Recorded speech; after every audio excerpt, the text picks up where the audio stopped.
Hello guys, my name is Ram and today is our third lecture of RCC structure. Today we are starting chapter number 2 design method of RCC structure. तो RCC structure के design method पढ़ने हैं हमें।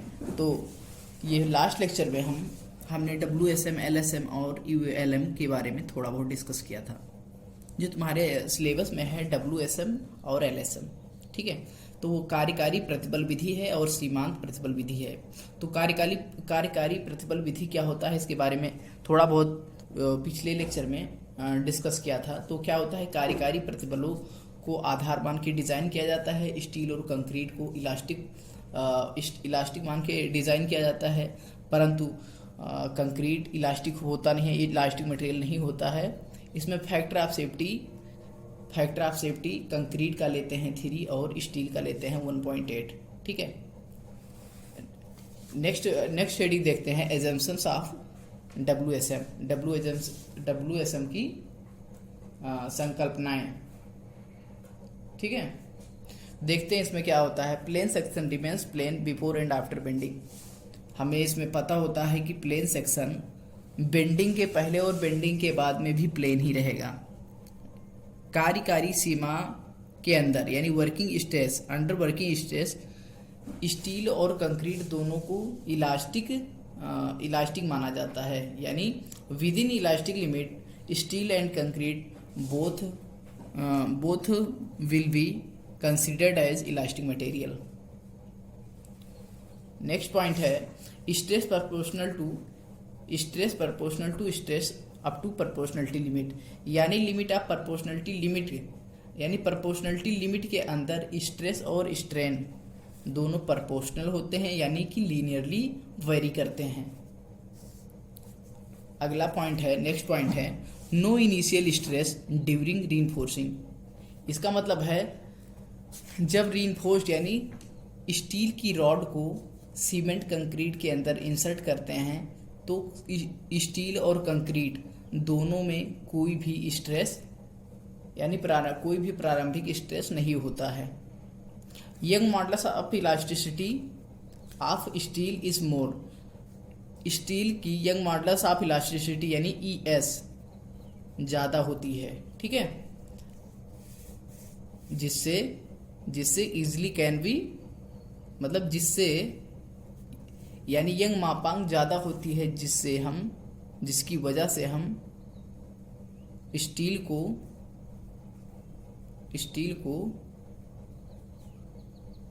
Twist किया जा सकता है, यानी ऐंठा जा सकता है, मोड़ा जा सकता है, ट्विस्ट किया जा सकता है।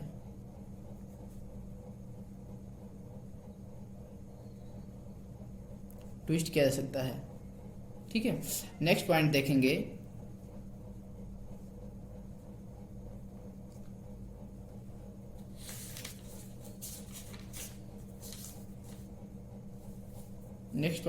हमारा नेक्स्ट पॉइंट है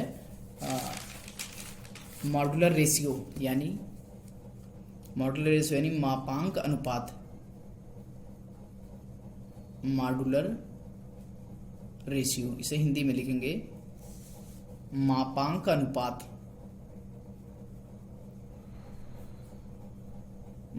अनुपात, जिसे हम डिनोट करते हैं स्मॉल m से। ये होता है ES/EC।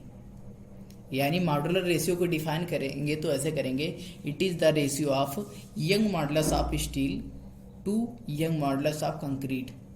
ठीक है, Young modulus of steel to Young modulus of concrete यानी ES/EC। According to IS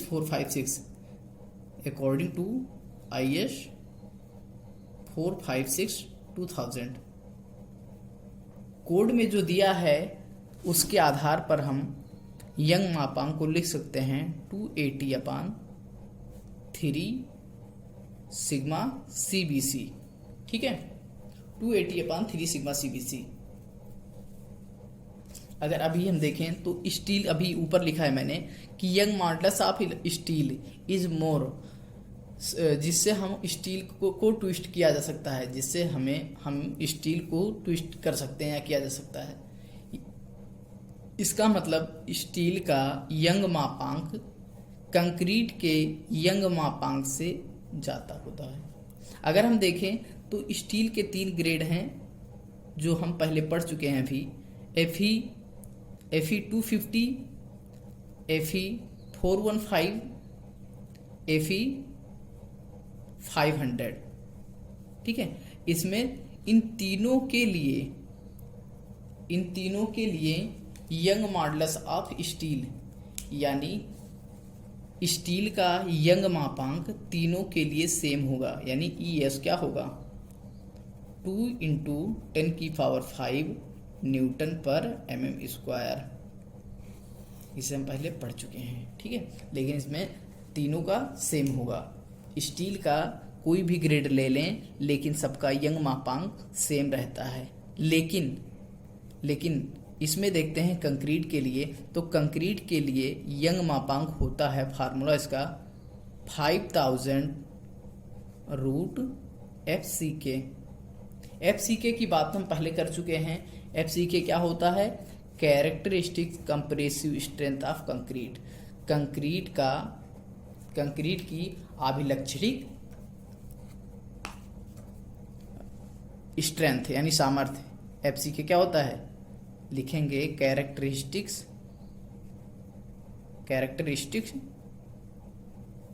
compressive strength of concrete.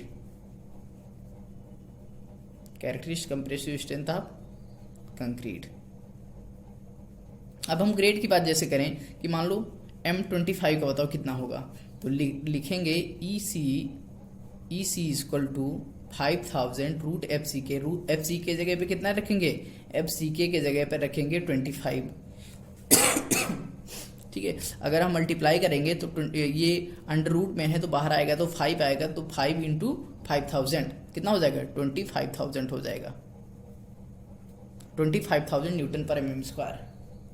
अगर हम बात करें M15 की या M20 की बात करें तो क्या होगा? EC = 5000√FCK। FCK में √FCK, रूट में क्या हो जाएगा?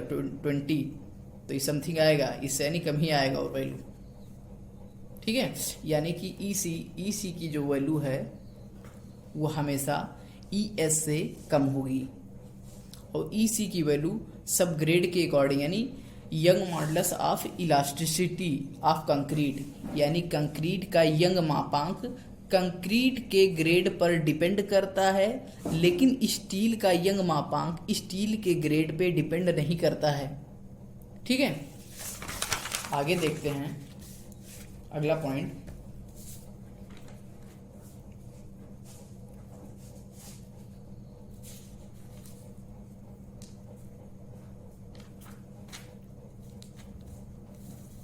अगला पॉइंट है स्ट्रेस के बारे में देखते हैं कि अल्टीमेट स्ट्रेस, वर्किंग या सेफ स्ट्रेस और एक्चुअल स्ट्रेस ये होता क्या है। ठीक है, तो देख लेते हैं इसे स्ट्रेस के बारे में।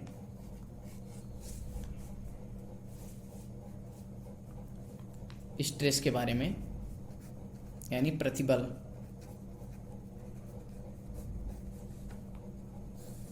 तो इसमें हम 3 प्रतिबल के बारे में देखेंगे। पहला है अल्टीमेट स्ट्रेस, वर्किंग या सेफ स्ट्रेस या डिजाइन स्ट्रेस, और एक नेक्स्ट पढ़ेंगे एक्चुअल स्ट्रेस। ठीक है,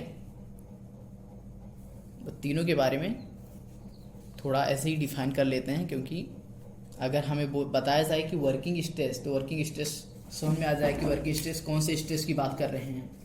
अगर अल्टीमेट स्ट्रेस की बात करें हम, चरम प्रतिबल यानी अल्टीमेट स्ट्रेस। अल्टीमेट स्ट्रेस वो स्ट्रेस होता है कि जब यानी कि कोई है कंक्रीट मान लेते हैं। अगर कंक्रीट की बात करें तो कंक्रीट की जो फाइनल स्ट्रेंथ होती है, फाइनल स्ट्रेंथ मीन्स क्या? जैसे हम ग्रेड बात करें कि M20, तो उसकी मैक्सिमम स्ट्रेंथ कितनी आएगी 20 न्यूटन पर एमएम स्क्वायर।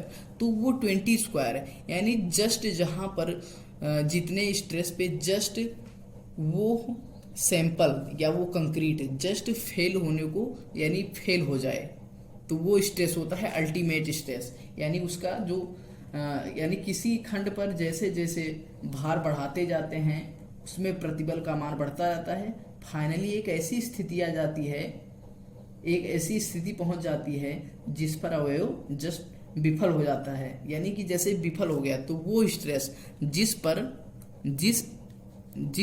स्ट्रेस पर या जिस प्रतिबल पर सैंपल में क्रैक जनरेट हो जाए या फेल हो जाए,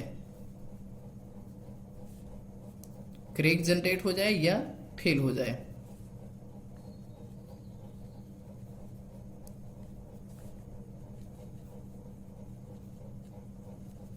तो उसे क्या कहते हैं अल्टीमेट स्ट्रेस। यानी कि हम कोई भी स्ट्रक्चर डिजाइन करेंगे तो अल्टीमेट स्ट्रेस पे तो नहीं डिजाइन करेंगे कि अगर हम बताएं कि 20 ग्रेड यूज करें हैं कि 20 उसका न्यूटन मीटर पर एम स्क्वायर इसकी मैक्सिमम स्ट्रेस है, तो बता दें कि 20 इतने लोग इस पर आ सकते हैं या इतने लोड इस पर बियर करा सकते हैं, क्योंकि कुछ फैक्टर ऑफ सेफ्टी लेके चलते हैं। अदरवाइज जितना डिज़ाइन कर देते हैं उतने पे यानी उतना मैक्सिमम लोड नहीं लगाते हैं जितने पे डिज़ाइन करते हैं, या मैक्सिमम स्ट्रेस जितने पे डिज़ाइन करते हैं उस पर मैक्सिमम स्ट्रेस नहीं लगाएंगे, क्योंकि सेफ्टी रखेंगे ना कोई स्ट्रक्चर, क्योंकि उसके इंटायर लाइफ में जितना बता दिया जाएगा कि मान लो 20 न्यूटन पर एम स्क्वायर है, अगर 20 लोड लगा दिया गया तो वो फेल हो जाएगा जस्ट, तो फिर फेल तो नहीं कराना है ना स्ट्रक्चर को। अगला है हमारा सेफ या बोले वर्किंग स्ट्रेस या डिज़ाइन स्ट्रेस, ठीक है, यानी सेफ स्ट्रेस या वर्किंग स्ट्रेस, सेफ स्ट्रेस या वर्किंग स्ट्रेस यानी कार्यकारी प्रतिबल या design stress. Design stress means हो गया अभिकल्पन प्रतिबल, ठीक है। Design stress safe stress means हुआ कि कोई भी चीज या कोई भी स्ट्रक्चर डिजाइन कर रहे हैं तो फैक्टर ऑफ सेफ्टी लेके चलते हैं समथिंग, तो वही होता है सेफ स्ट्रेस। तो सेफ स्ट्रेस लिखते हैं उस सेफ स्ट्रेस इक्वल टू होगा अल्टीमेट स्ट्रेस यानी चरम प्रतिबल अपान फैक्टर ऑफ सेफ्टी, ठीक है, फैक्टर ऑफ सेफ्टी। नेक्स्ट है हमारा एक्चुअल स्ट्रेस यानी वास्तविक प्रतिबल।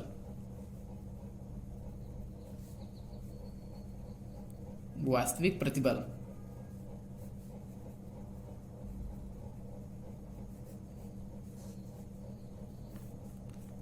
प्रतिबल क्या होता क्या है, तो वास्तविक प्रतिबल की बात करते हैं। ये वे हैं ये मेंबर पर आने वाले भार के कारण उत्पन्न वास्तविक प्रतिबल, यानी जब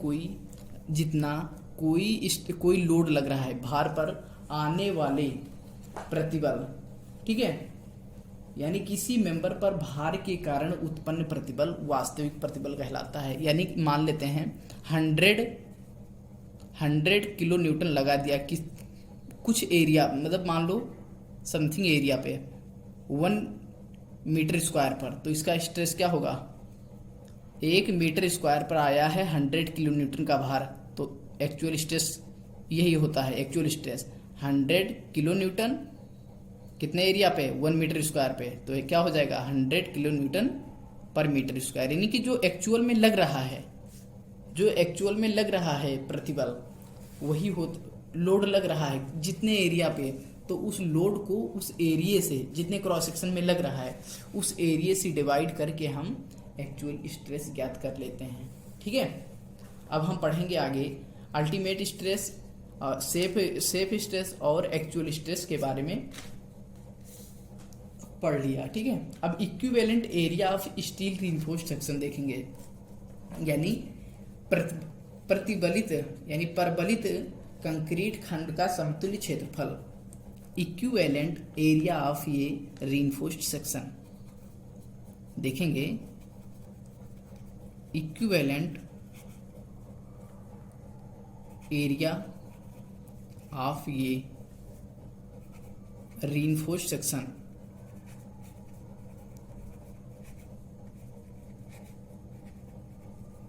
परवलित कंक्रीट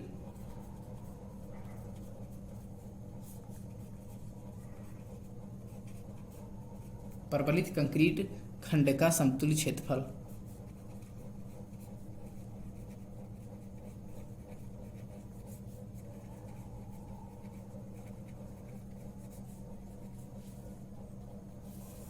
इसका मतलब है कि समतुल्य क्षेत्रफल, इक्विवेलेंट एरिया। अगर हम जैसे स्टील की बात करें, जैसे स्टील को हटा के कंक्रीट का अगर उतना सेम लोड यानी सेम हमको स्ट्रेंथ चाहिए तो कितना एरिया स्टील लगाएं, जितना एरिया मीन्स लगा हुआ है मान लो स्टील का, तो उस स्टील को हटा के अगर कंक्रीट डालना चाहें या लगाना चाहें तो कितना हमको कितना कंक्रीट लगाना पड़ेगा, कितने एरिया का। तो ये चीज़ यहाँ पर पढ़ेंगे हम, ठीक है। अगर मानते हैं कि एक कोई कॉलम है, ये मान लो एक कॉलम है, ठीक है, इसका हम टॉप व्यू देख रहे हैं, यानी टॉप व्यू है, ऊपर से देख रहे हैं कॉलम को, तो ये ऐसे कॉलम होगा और समथिंग इस कॉलम में से मान लो 4 बार लगे हुए हैं, ये स्टील बार है, ठीक है, ये स्टील बार है। तो अगर हम बात करें टोटल एरिया की, तो टोटल एरिया क्या होगा, इसका टोटल एरिया ये पूरा, यानी स्टील का एरिया 1 2 3 4 4 है ना बार, तो यानी स्टील भी कुछ तो है।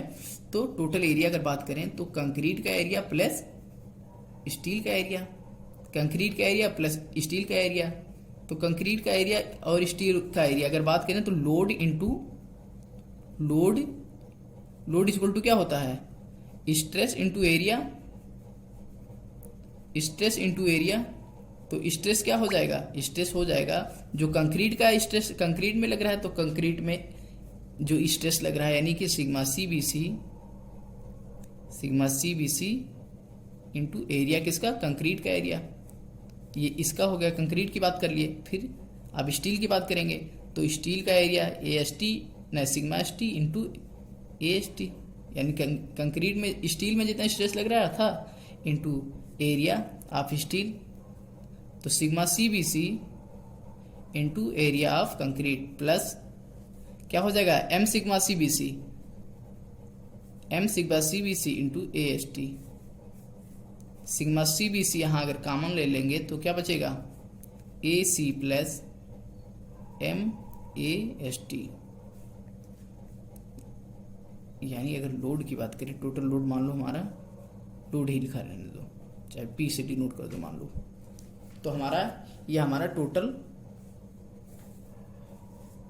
हमारा टोटल लोड आ जाएगा। यानी इसका मतलब ये है कि अगर हम किसी भी कंक्रीट के एरिए को नहीं स्टील के एरिए को कंक्रीट में कन्वर्ट करना है, तो क्या करना पड़ेगा, इसी में हमको m से मल्टीप्लाई कर देना है, तो हमारा ये कंक्रीट का एरिया आ जाएगा, कंक्रीट एरिया आ जाएगा। यानी कि